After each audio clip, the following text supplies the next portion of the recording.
What if I told you there was a gospel purportedly written by Thomas, a famous disciple of Jesus Christ, that was excluded from the canonical Bible? A gospel whose legitimacy is not the subject of our journey today, but whose contents are so profound, so challenging, and so aligned in many ways with the Gospels of Matthew, Mark, Luke, and John that they demand our attention. Stay with me, because today we are going to embark on a journey to find that meaning. We will explore the depths of these sayings, seeking the transformative wisdom that has been hidden for centuries. What you are about to hear will challenge you. It may astonish you, but it holds the potential to change the way you see yourself, your world, and the very nature of God. So, let us begin. The Gospel of Thomas opens with that electrifying promise, a key that unlocks the very purpose of the text.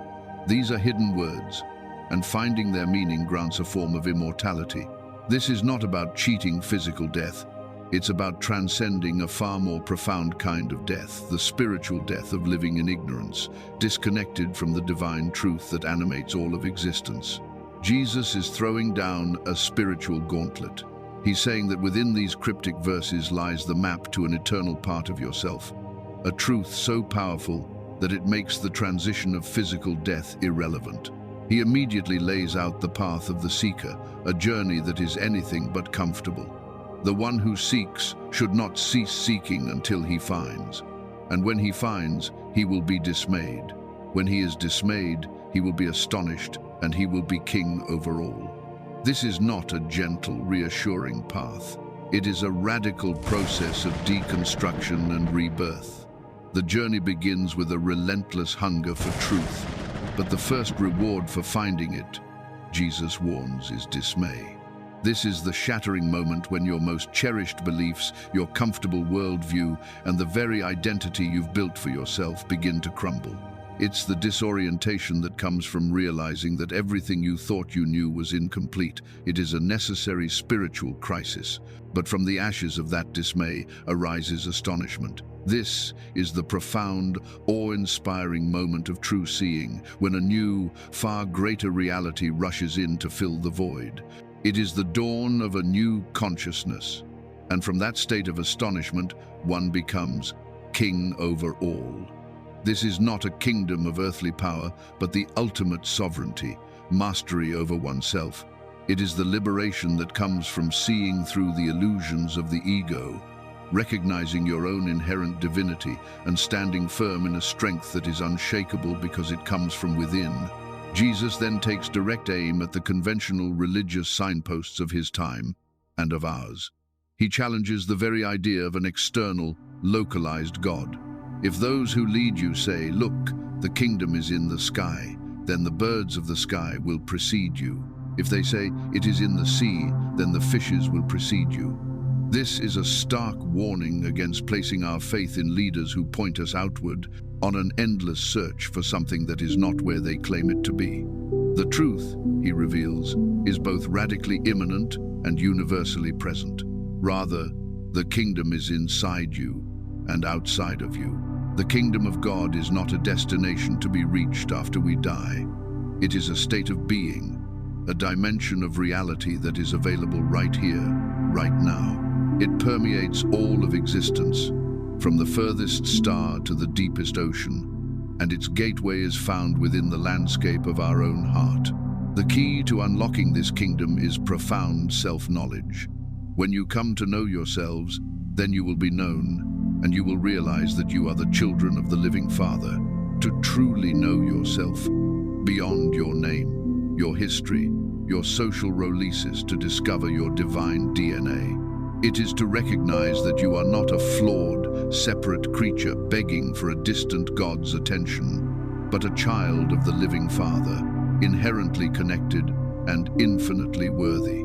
Without this deep introspective work, Jesus warns, we live in a state of spiritual destitution. But if you do not come to know yourselves, then you live in poverty, and you are poverty. This is the ultimate poverty, to be sitting on a treasure of infinite worth, our own divine nature, and to be completely unaware of it. In a beautiful and unsettling paradox, Jesus then teaches that wisdom is not the exclusive domain of the old, or the experienced. An elderly person will not hesitate to ask a child 7 days old about the place of life, and he will live. This stunning image turns our assumptions about authority and knowledge on their head. The 7-day-old infant represents a state of pure being, a consciousness that is fresh, unfiltered, and untouched by the conditioning and complexity of the world. True wisdom, Jesus suggests, is found in returning to this state of innocence and humility, in being willing to ask the most fundamental questions from a place of pure wonder. It is through this state of being that many who are first will become last, and they will become one. Social status and worldly knowledge are overturned, and all are invited to return to a state of primal unity with the divine. So, where does this profound journey begin? Jesus provides a practical starting point. Come to know what is in front of you, and that which is hidden from you will become clear. The path to life's greatest mysteries doesn't begin with abstract philosophies. It begins with the present moment, by paying deep, conscious attention to what is right here, the person you are with, the task at hand, the beauty of a passing cloud, the challenge you are facing. We begin to perceive the hidden realities that lie just beneath the surface. He assures us that this is a reliable path, for there is nothing hidden that will not become manifest. The universe is waiting to reveal its secrets to those who have the eyes to see. Spiritual life, Jesus teaches, is not about the performance of rituals, but about the perfect, unwavering alignment of our inner truth with our outer actions. To live without lying to ourselves or others, and to refuse to participate in things that violate our own deepest sense of what is right. This is the foundation of a holy life. He promises that if we can live this way, everything else will fall into place. For there is nothing hidden that will not become revealed. Now we arrive at one of the most mysterious and powerful metaphors in the entire gospel. Blessed is the lion that a person will eat, and the lion will become human. But cursed is the person whom a lion will eat, and the lion will become human. This is a profound and complex metaphor for the eternal struggle with our own inner nature. The lion represents our primal passions, our raw animal instincts, our ego-driven desires for power, dominance, and survival. His disciples, still thinking in conventional terms, ask him for a checklist of religious duties. Do you want us to fast? And how should we pray? Give alms and observe our diet? They are looking for external rules, a formula for holiness. But Jesus pivots, offering them something far more demanding and transformative, a principle for living. Do not lie, and do not do what you hate. This is a radical call for absolute integrity and inner authenticity.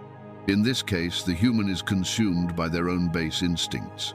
Their life is dictated by rage, greed, and fear, and their humanity is dragged down, becoming a mere vessel for the animalistic nature. It's a stark choice presented as a spiritual imperative. Master your inner beast, or you will be mastered by it. Jesus continues with another parable of discernment, one that speaks to the clarity required on the spiritual path. The human being is like a wise fisherman who cast his net into the sea and drew it up filled with little fish. The sea is the vast ocean of life, and the fish are the endless opportunities, ideas, relationships, and distractions that we encounter. The fisherman's net is full. Among them, the wise fisherman found a large, fine fish. He threw all the little fish back into the sea and chose the large fish effortlessly. Whoever has ears to hear should listen. The small fish represent the trivialities, the fleeting pleasures, the minor anxieties, the things of lesser importance that clutter our minds and our lives.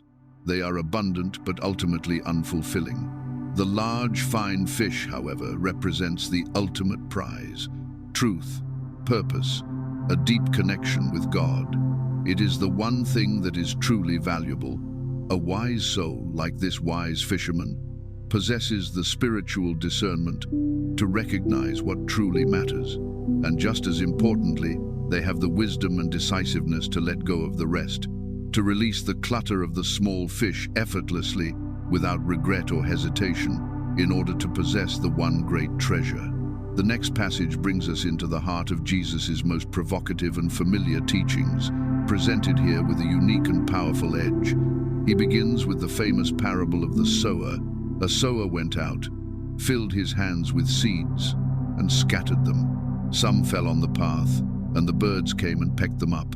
Others fell on the rock, did not take root in the soil, and did not put forth ears. Still others fell among the thorns. The thorns choked the seeds, and worms ate them. And others fell on good soil, producing good fruit, yielding 60 per measure and 120 per measure. What is Jesus telling us here?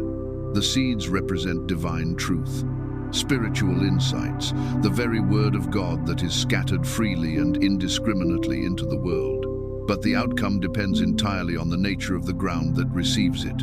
Some hearts are like the hard-packed path, so hardened by cynicism or dogma that the truth cannot penetrate and is quickly snatched away by doubt and distraction. Other hearts are like the rocky soil. They may receive the truth with an initial, shallow enthusiasm, but they lack the depth and commitment for it to take root. When faced with the slightest pressure or hardship, their fledgling faith withers.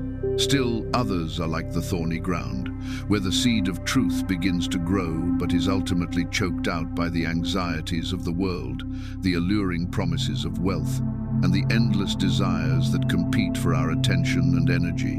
But the good soil, this represents the heart that is open, receptive, humble, and prepared. In such a heart, the seed of divine truth doesn't just grow, it flourishes, multiplies, and produces an abundant harvest of wisdom, compassion, and life, yielding far more than was originally sown. Jesus is holding up a mirror and inviting each of us to examine the condition of our own heart. Are we rocky ground, filled with thorns, or are we fertile soil, ready to cultivate the seeds he has planted? Then, with a sudden and startling shift in tone, Jesus makes a declaration that sounds more like a threat than a promise. I have cast fire upon the world, and see, I am guarding it until it blazes. Here, fire is a symbol of radical transformation. Fire is not gentle. It purifies, it refines, it brings light, but it also consumes and destroys everything that is false, corrupt, or no longer serves a purpose. Jesus' teachings are this fire. They are not meant to be merely comforting. They are intended to be incendiary. They are designed to ignite a process of profound and often painful change within individuals and within the world itself, burning away our illusions and setting the world ablaze with a desperate search for truth. He is not a passive teacher, he is an active guardian of this transformative fire, ensuring it accomplishes its purpose. He follows this with another shocking statement that seems to pull the rug out from under our feet. This heaven will pass away, and the heaven above it will pass away. He is speaking of a reality that is fundamentally transient, where even the realms we consider eternal are temporary and part of a larger cosmic cycle. He is demolishing our static concepts of an eternal afterlife to point towards something even more profound. He then draws a sharp distinction between two kinds of existence. The dead are not alive, and the living will not die. He is not speaking of physical life and death. To be dead is to be spiritually asleep, to be unaware of the deeper reality of one's own being. To be truly living is to have awakened to the eternal spirit within, to have found the meaning that grants immortality, a state that physical death cannot touch. He continues this mysterious line of thought. In the days when you consumed what was dead, you made it alive. When you are in the light, what will you do? On the day when you were one, you became two. But when you become two, what will you do? This speaks to a journey from a state of primordial unity with the divine when you were one, to a state of separation and duality. You became two. A state defined by ego and illusion. His question is a direct challenge to us. Now that you are aware of this division, what will you do to bridge the gap? What actions will you take to return to the state of wholeness? When his disciples, grappling with the reality of his imminent departure, ask him a very human question. We know that you will depart from us. Who then will rule over us? Jesus directs them not to one of the prominent 12, but to James the Just, for whose sake heaven and earth came into being. This extraordinary statement elevates James to a position of immense spiritual importance, suggesting that his purpose is woven into the very fabric of creation itself. It implies that true leadership in the spiritual realm is not about power or popularity, but about fulfilling a sacred cosmic responsibility. In a fascinating exchange that reveals the limits of language, Jesus asks his disciples to define him. Simon Peter, ever the pragmatist, calls him a just messenger. Matthew, the thinker, sees him as a wise philosopher. Each answer captures a facet of his being, but they are tragically incomplete. It is Thomas who grasps the true depth of the mystery, admitting with profound humility, "Teacher, my mouth cannot bear to say whom you are like." Thomas recognizes that Jesus transcends any simple definition, that his essence cannot be contained in human words. In response, Jesus delivers one of his most profound statements on the nature of his teaching. "I am not your teacher, for you have drunk, you have become intoxicated at the bubbling spring I have measured out." This reveals that Jesus' role is far more than that of a simple instructor. His teachings are not just lessons to be memorized. They are a life-giving spring. To truly drink from them is to become intoxicated with the divine, to be filled with a spirit and a wisdom that goes beyond words and rational understanding, transforming the student into a peer. The depth of this revealed wisdom is so potent that Thomas cannot share it. When the others ask what Jesus told him, Thomas replies, "If I tell you one of the words he said to me, you will pick up stones and throw them at me, and fire will come out of the stones and burn you." The truth Jesus imparted is so radical, so world-shattering, that it would be perceived as blasphemy by those who are not prepared to receive it. It is a fire that can either illuminate or destroy. Then, in a stunning reversal of expectations, Jesus reveals the true nature of his mission. "Perhaps people think I have come to cast peace upon the earth, but they do not know that I have come to bring dissension, fire, sword, war." This is not a call to physical violence. It speaks to the disruptive and transformative power of truth. The truth that Jesus brings is a fire that cleanses and a sword that divides. It forces a choice. It shatters comfortable illusions, it severs unhealthy attachments, it challenges social norms, and it inevitably causes conflict within families. Father against son, and son against father, within communities, and most importantly, within our own hearts. The path to true internal peace is not a peaceful one. It requires the turmoil of breaking down the old to make way for the new. Those who endure this division, he says, will stand as solitary ones. They will stand alone in their newfound truth, separate from the crowd. The passage culminates in a breathtaking promise of a reality that lies beyond our comprehension. "I will give you what no eye has seen, what no ear has heard, what no hand has touched, and what has not occurred to the human mind." This is an invitation to experience the ineffable, a spiritual truth so vast and transcendent that it cannot be grasped by our limited human senses or intellect. It is the ultimate promise of the spiritual journey, a direct encounter with a divine reality that will change everything. The disciples, still focused on the end of the line, ask a very human question: "Tell us how our end will be." But Jesus, ever the master teacher, turns the question on its head, directing them back to the source. Have you already discovered the beginning, that you are now asking about the end? For where the beginning is, there the end will be too. He is teaching them a profound spiritual principle. Our destiny is inseparable from our origin. To understand where we are going, we must first understand where we come from. We must remember our spiritual source, our divine beginning. It is a call to see our true essence not as something we build, but as something we return to. He continues, "Blessed is the one who stands at the beginning, for he will know the end and will not taste death." To grasp this mystery, to connect with our divine origin, is to tap into something eternal within us. He deepens this idea with a cryptic yet beautiful statement: "Blessed is he who was before he came into being."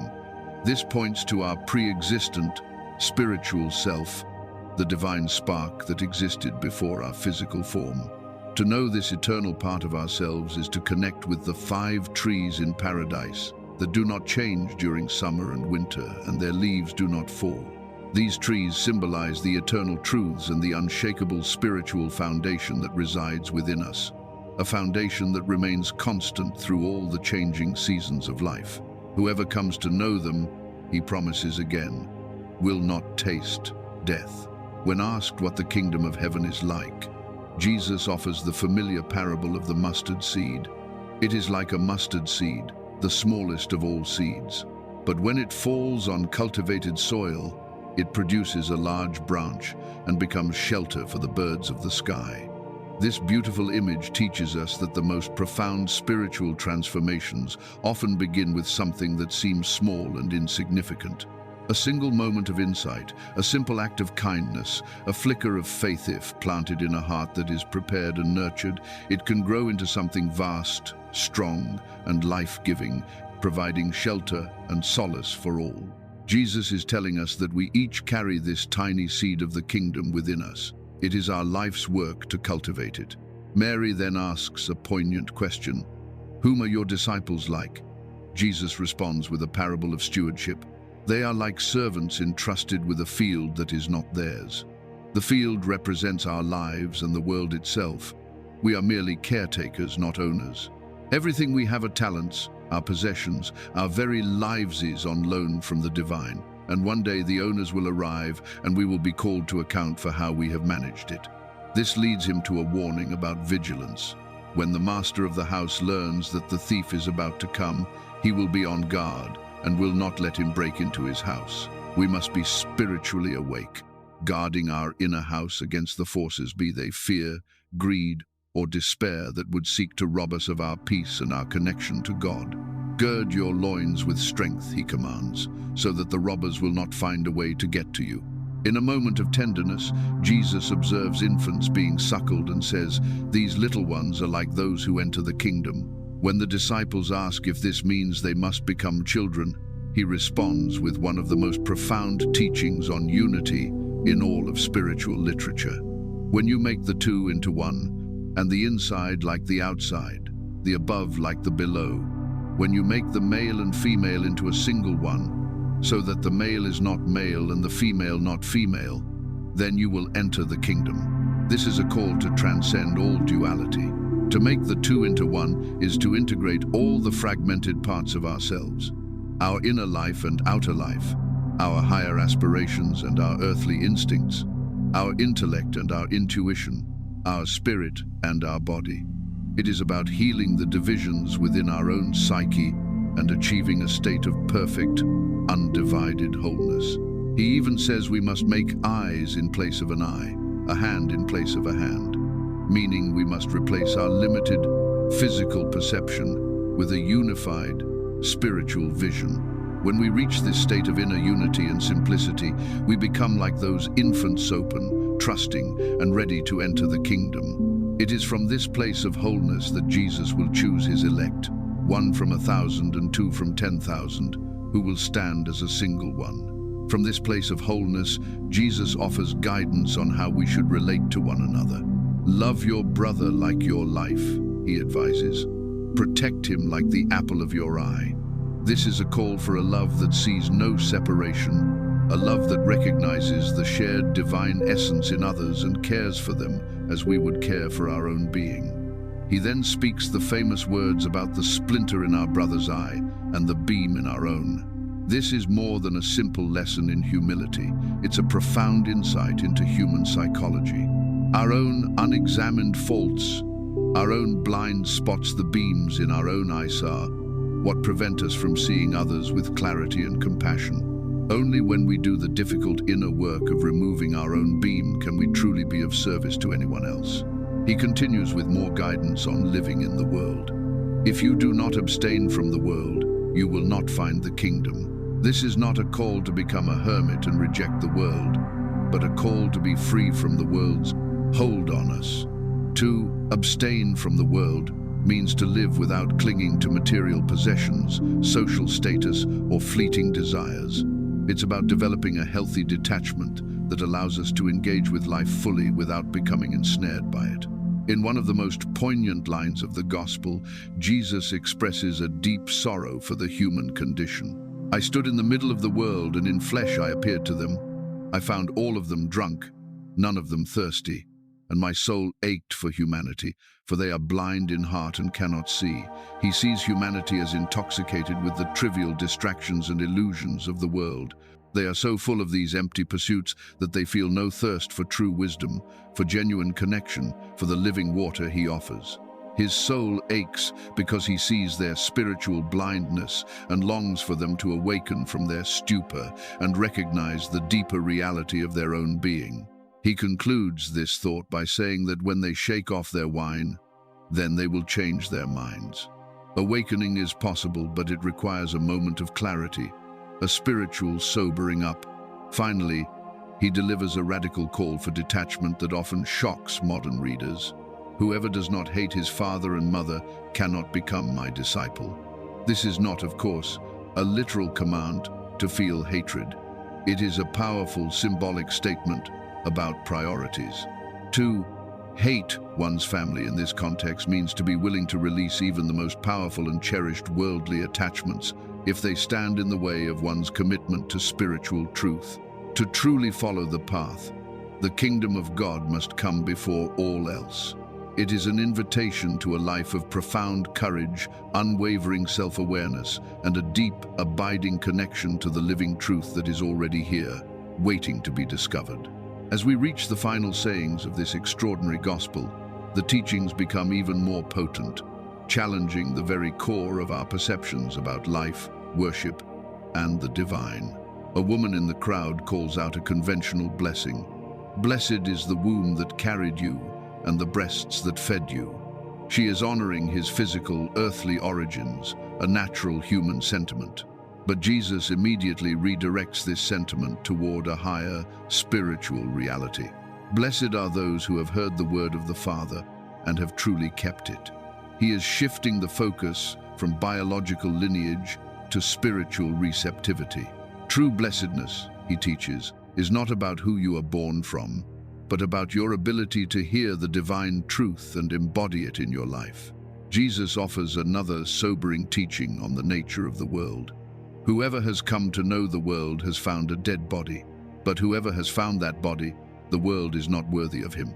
To truly know the world is to see through its illusions and recognize its impermanence. You realize that all its glories, achievements, and possessions are ultimately transient, like a corpse that is destined to decay.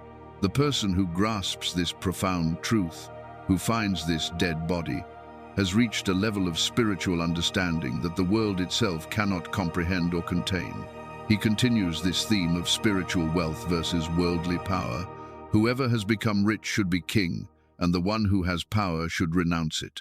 This spiritual paradox suggests that those who are truly rich in spirit, filled with wisdom, love, and grace, naturally possess the qualities of a true king.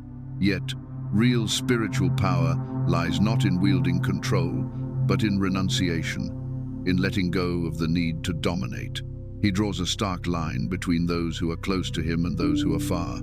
"The person who is near me is near the fire, and the person who is far from me is far from the kingdom." Being spiritually close to the truth is like being near a purifying fire. It is intense, challenging, and uncomfortable. It burns away the ego and illusions.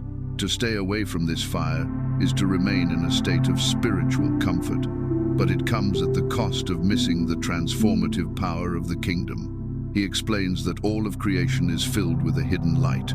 The images are visible to humanity, but the light within them is hidden in the image.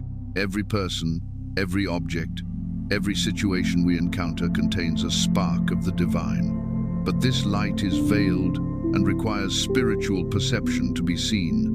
We must learn to look beyond the surface to recognize the divine essence hidden within. This journey of perception requires immense courage. "When you see your likeness, you are filled with joy," he says, referring to the joy of recognizing our own divine self. "But when you see your likenesses that existed before you, how much will you endure?" This refers to the daunting task of confronting our past selves, our shadows, our mistakes. True self-knowledge requires acknowledging both the light and the darkness within us. When the disciples ask the question that is on all of our minds, when will the kingdom come? Jesus' answer definitively brings the focus back from the future to the present, from the external to the internal. It will not come by watching and waiting for it. They will not say, look here or look there. Rather, the kingdom of the Father is spread out upon the earth, but people do not see it. The kingdom is not a future event to be anticipated, but a present reality to be perceived. The problem is not that the kingdom is absent. The problem is that we are blind. We are so distracted by the noise of the world that we fail to see the divine reality that is spread all around us and within us. The gospel concludes with its most controversial and widely debated saying. Simon Peter, reflecting the patriarchal views of his time, says, "Let Mary go away from us, for women are not worthy of life." Jesus' response is a stunning rebuke to this mindset and a radical statement of spiritual inclusion. Look, I will draw her in, so that I may make her male, so that she too may become a living male spirit, like you. Every woman who makes herself male will enter the kingdom of heaven. To understand this, we must look beyond a literal interpretation. Jesus is not speaking about gender reassignment. In many ancient spiritual traditions, male and female were used to represent symbolic principles. The masculine often symbolized qualities like focused intellect, assertiveness, and active spirit, while the feminine represented qualities like intuition, receptivity, and nurturing. For a woman to make herself male in this context is for her to cultivate and integrate these masculine spiritual qualities, just as a man must integrate the feminine ones to become a whole, balanced, spiritual being. Jesus is declaring that in the kingdom, earthly distinctions of gender are irrelevant. The only thing that matters is spiritual wholeness. It is a powerful affirmation of Mary's worthiness and a radical call for every soul, regardless of their gender, to transcend societal roles and achieve the balanced spiritual state necessary to enter the kingdom. And so ends the Gospel of Thomas. It is a text that does not offer easy answers or simple rules. Instead, it offers a series of profound, challenging, and deeply personal invitations. It invites us to look within, to question everything, to seek the kingdom not in the sky or in the sea, but in the depths of our own hearts.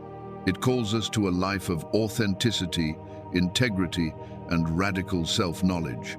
After hearing these hidden words, what do you think?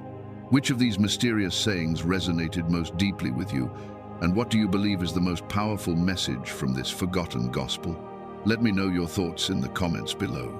If this journey into a sacred and controversial text has opened your mind and stirred your spirit, please show your support by liking this video, sharing it with others who are on a path of seeking, and subscribing for more deep dives into the spiritual mysteries that shape our world.